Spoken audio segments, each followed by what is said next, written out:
आणि बुलेटिनच्या सुरुवातीलाच पावसासंदर्भातली महत्त्वाची बातमी आहे। मुंबईत मुसळधार पावसानं मध्य रेल्वेची वाहतूक कोलमडली आहे। मुलुंड आणि घाटकोपर दरम्यान पाणी साचल्यानं दोन्ही बाजूनं लोकल वाहतूक जवळपास ठप्प झाली आहे। भायखळ्यापासून डाऊन दिशेची वाहतूक पूर्णपणे बंद करण्यात आली आहे, तर अप दिशेची वाहतूकही ठप्प नसली तरी अत्यंत मंद गतीनं सुरू आहे। पश्चिम रेल्वेच्या वाहतुकीवरही परिणाम झाला आहे।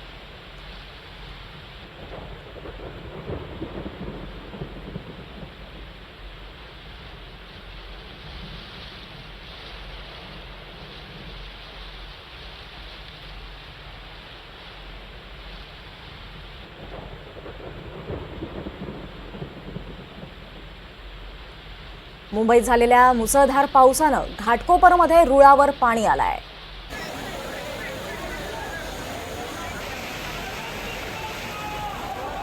भांडूपमध्ये पावसाचा जोर किती आहे याचा अंदाज येईल अशी ही दृश्य आहेत। भांडूप स्टेशनवर अक्षरशः धबधब्यासारखं पाणी वाहत आहे।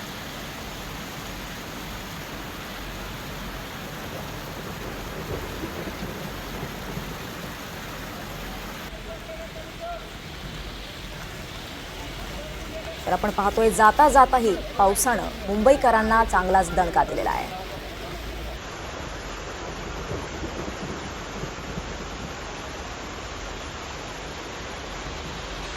मुंबईत तुफान पाऊस कोसळतोय।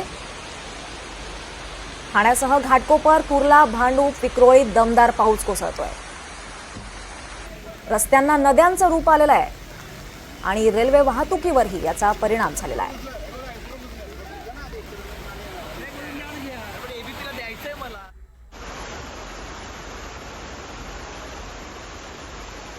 तर आपण पाहतोय लोअर परेल, जोगेश्वरी, विक्रोळी लिंक रोडवर पाणी साचल्यानं वाहतूक कोंडी झाल्याचं पाहायला मिळत आहे।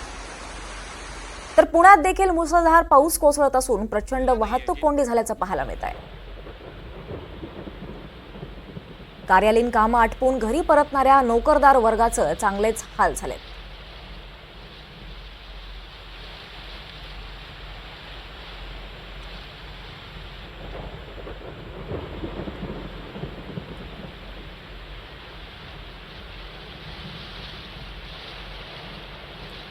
यावर अधिक माहिती देण्यासाठी आपले प्रतिनिधी अक्षय कुडकेलवार आपल्या सोबत आहे।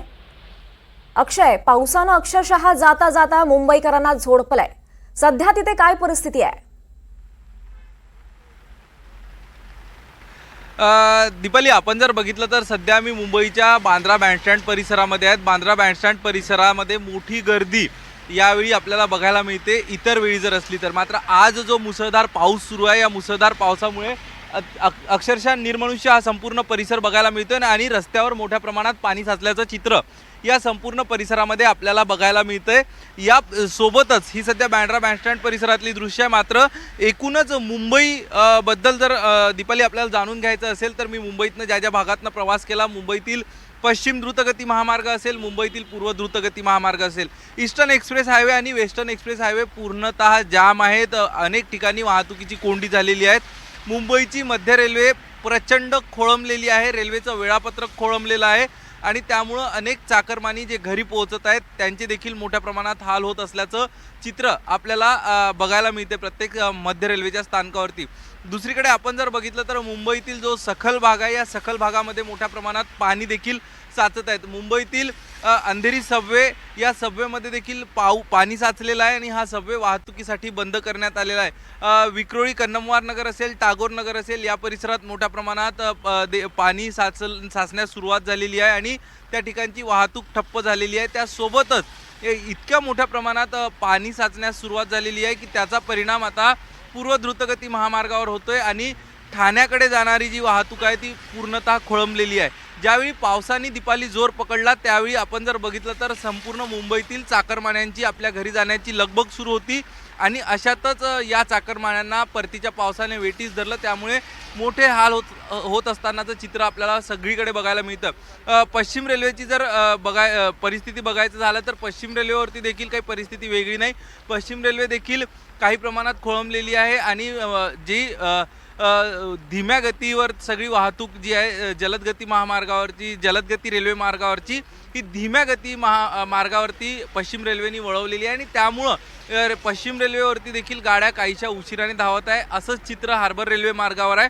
एकूणच आपण जर बघितलं तर या सगळ्या याच्यात मुंबईकरांना मोठ्या प्रमाणात वेटीस या पावसाने धरलेला आहे आणि मोठ्या संख्येनं जे चाकरमानी घराकडे निघाले होते ते चाकरमानी आता या पावसाच्या तडाख्यामुळे अडकून पडले असल्याची माहिती आपल्याला प्रत्येक ठिकाणावरनं मिळत आहे. यासोबतच येते 2 दिवस उद्याचा दिवस देखील मुंबईला रेड अलर्ट देण्यात आलेला आहे आणि यामुळं मुंबईतील शाळांना सुट्टी देण्यात आलेली आहे.